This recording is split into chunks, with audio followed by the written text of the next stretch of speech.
하나님의 말씀은 전도서 5장입니다. 전도서 5장은 크게 두 가지 내용으로 나눠진다고 볼 수 있습니다.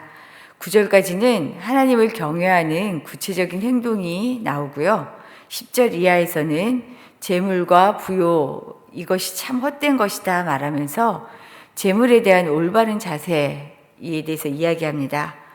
말씀을 통해 하나님을 경외하기 원하는 우리가 어떤 자세와 행동으로 살아야 하는지를 살펴보도록 하겠습니다. 먼저 순종은 듣는 것에서 시작된다. 순종은 듣는 것에서 시작됩니다. 1절 말씀입니다. 우리 1절 말씀 함께 읽겠습니다. 너는 하나님의 집에 들어갈 때에 내 발을 삼갈지어다. 가까이 하여 말씀을 듣는 것이 우매한 자들이 재물 드리는 것보다 나으니 그들은 악을 행하면서도 깨닫지 못함이니라. 하나님은 말씀을 듣지 않는 어리석은 자의 제사보다 말씀을 듣고 순종하는 것을 더 기뻐하신다. 지금 말씀하고 계시죠. 우매자들, 즉 어리석은 사람을 말하는데 이들은 말씀을 듣지 않기 때문에 악을 행하면서도 악을 악으로 깨닫지 못하는 것입니다.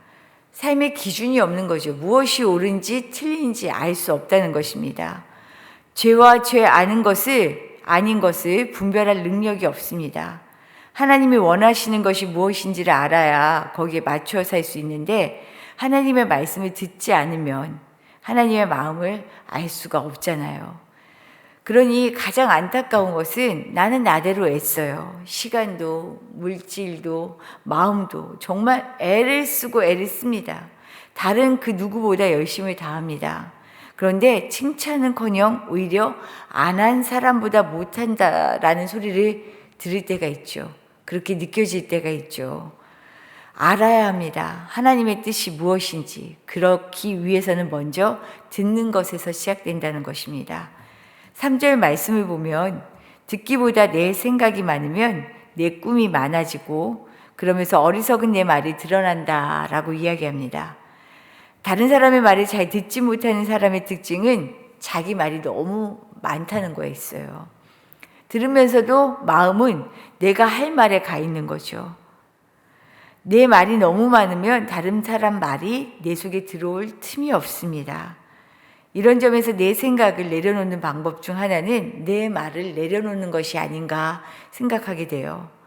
하나님을 향한 우리의 간구와 말 역시 마찬가지입니다.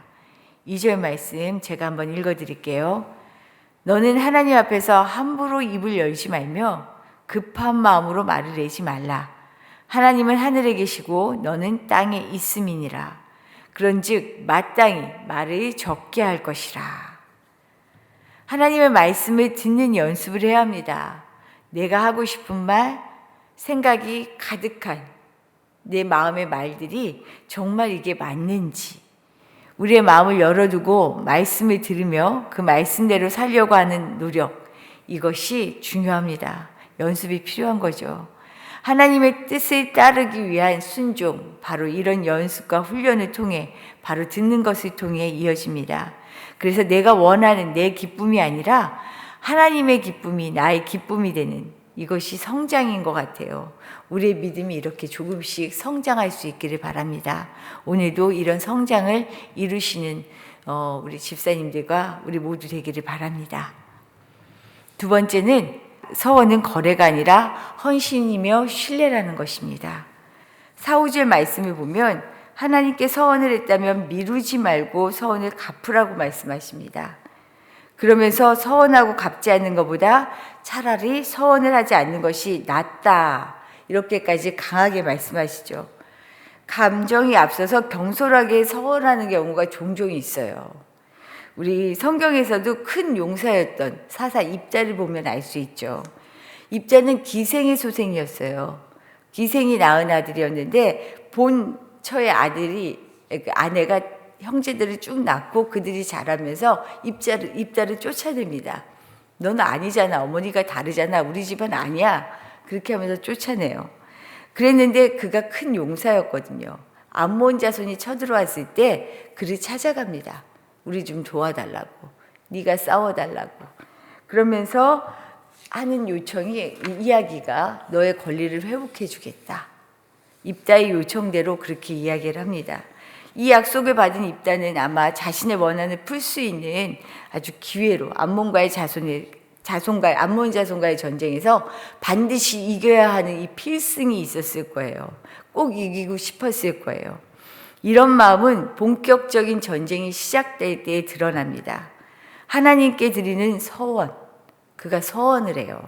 뭐라 그러냐면 만일 암몬을 이길 수 있게 해주시면 돌아가서 우리 집 앞에 가장 먼저 우리 집 앞에 나와서 나를 영접하는 자를 내가 하나님께 번제물로 드리겠습니다 라고 얘기합니다. 그런데 진짜 입다는 전쟁에서 승리하거든요. 그래서 들뜬 마음으로 돌아왔는데 그 앞에 누가 있었어요? 딸이 있었잖아요. 그것도 무남 동녀예요. 하나밖에 없는 딸이 나와서 춤을 추며 아버지를 환영하고 있는 걸 보면서 참담한 마음으로 괴로워하죠. 이처럼 참담한 결과를 가져온 이유가 뭘까? 서원을 잘못 이해하고 있었기 때문입니다. 서원은 하나님께 드리는 헌신이며 결단이지 결코 거래처럼 자신의 급한 사정이나 일을 해결하기 위해 하나님께 무엇을 받으려는 거래로 이해해서는 안 된다는 거예요. 우리 그러잖아요. 이거 해주시면 내가 이렇게 할게요. 이거 해주시면 이렇게 할게요. 서원을 통해 하나님으로부터 무언가를 받으려는 마음이 목적이라면 이것은 매우 위험합니다. 더욱이 많은 것을 받아야 되는 상황이 닿으면 더 많은 것을 막 내놓으려고 하죠. 이러다가 감당하지 못하고 후회하게 돼요. 오죽하면 예수님께서는 아예 이런 맹세 못하게 하십니다. 마태복음에서 이렇게 얘기해요. 또 옛사람에게 말한 바 헛맹세를 하지 말고 내 맹세한 것을 주께 지키라 하였다는 것을 너희가 들었으나 예전에는 그렇게 얘기했지만 나는 너희에게 이르노니 도무지 맹세하지 말지니 하늘로도 하지 말라. 하지 말라는 거예요. 마음이 그릇되면 안 된다는 거죠. 서원의 본질은 하나님을 사랑하는 마음, 믿음과 사랑으로 가장 좋은 것을 드리는 것입니다. 이것이 서원의 본질입니다.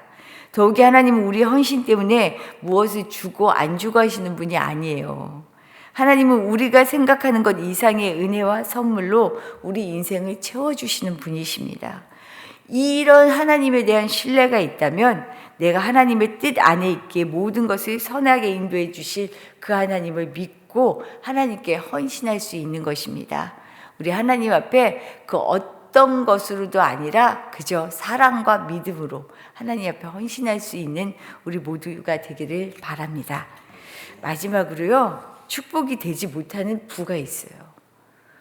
부가 모든 것 많이 가진 것이 꼭 축복은 아닙니다. 분명 많은 재물은 하나님이 주신 거죠. 그런 점에서 축복이에요. 하지만 축복으로 받은 부를 사람 그리고 하나님과의 관계를 망가뜨리는 데 오용하게 되면요, 더 이상 복이 아닙니다. 오히려 화가 됩니다. 가진 것으로 관계가 망가지는 원인은 부를 쌓는 것의 목적이 되기 때문이에요. 부 자체가 목적이 되는 거예요. 많이 갖고 싶은 욕망이 목적이 되기 때문입니다. 13절 말씀 우리 다시 한번 읽어볼까요?